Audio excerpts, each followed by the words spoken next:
Seek ye first the kingdom of God and his righteousness, and all these things will be provided for you. Matthew 6:33. This is a verse that is totally, completely countercultural. This is totally and completely the opposite of the way we're going to normally think. The first thing we're going to think about, naturally, is ourselves. We can't help that. It's because of the old sin nature. It's because of living in a fallen world. It's because of the original sin. So we naturally want to think of ourselves. We're naturally going to be concerned about what we're going to eat. We're going to be concerned about our clothes. We're going to be concerned about having a good job, a good education, a good family. And the list goes on and on. It goes way past the basic needs. It goes on to the wants and the desires. Because we desire all these things. The world's telling us, if you have this, you'll be happy. If you have this, you'll be happy. If you buy this, you'll be happy. If you do this, you'll be happy. And all of it fails miserably. But that's our mindset. That's our natural mindset. But Jesus says here, don't do it that way. Don't do it the world's way. Don't follow your natural instincts. Seek the kingdom of God first. Make God your priority. Make God a priority in your life. Make your relationship with him the most important thing. Now, this doesn't mean that we never think about tomorrow, that we don't have a vision for our life, because the Bible also tells us that we need to have a vision. Where there's no vision, the people perish. We need to have a vision from God himself, to follow his path, to follow his will for our lives. But that doesn't mean that we focus mainly on those things. First and foremost is our relationship with God. Notice what he says here. If you do this, all these things will be provided. Now, before this verse, Jesus was talking about, the birds and the animals, the plants. They don't worry. They don't work at it. They don't kill themselves. But God provides for them. The flowers are beautiful. The birds have stuff to eat and things like this. God provides for them without them worrying. And how much more does God love us than he would love the animals and the plants and things? Which makes a lot of sense. And that's why Jesus then is saying, focus on God first. Focus on the kingdom of God and his righteousness. In other words, focus on him, following him, doing what he wants you to do. And he's going to provide for you.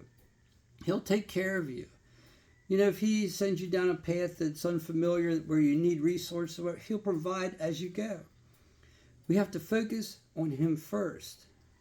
And don't worry about tomorrow. Don't get so caught up in worrying what's going to happen tomorrow. First of all, we don't know if there is a tomorrow for us. I don't know if there's a tomorrow for me. God hasn't told me. I don't know when he's going to take me to be with him. So if we spend all our time worrying about tomorrow, we never enjoy today. We never get to do the things we should do today.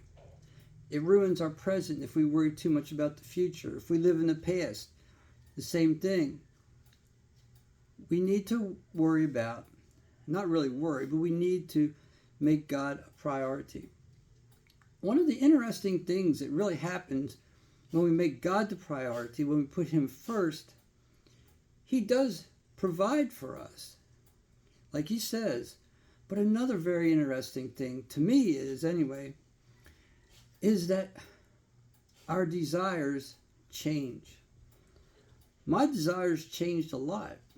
When I became a Christian, when I started really following him, when I gave my life to him to be a missionary, to travel and things like that, my desires changed. All of a sudden, I didn't really care about the things for myself. If I had enough to eat for the day, I was satisfied. I didn't have to have anything fancy. I was happy with just simple stuff. Stuff that others would think was boring. I was satisfied with that. And I wasn't before. My desire for wealth and things like that became so much less. My desires changed. That's what's really, goes along with this. It's not saying that if you have these grand desires that God's going to provide all this stuff that you don't need, all this great wealth and stuff, if that's your desire. But when you focus on Him, He'll change your desires. As your relationship with Him grows and grows, you become more concerned about Him. You become more concerned about pleasing Him, about serving Him. You, as another verse that I read this morning talks about, we delight in His commandments. That was in Psalm 112. And so our desires change. We're satisfied. We become more content. We don't need as much stuff in our lives.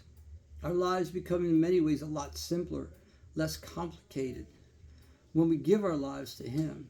So I would just encourage you today to seek Him first, seek God first, make Him a priority. Don't forget about everything else. Yeah, you got to put effort into, doing a job, working, going to school and things like that.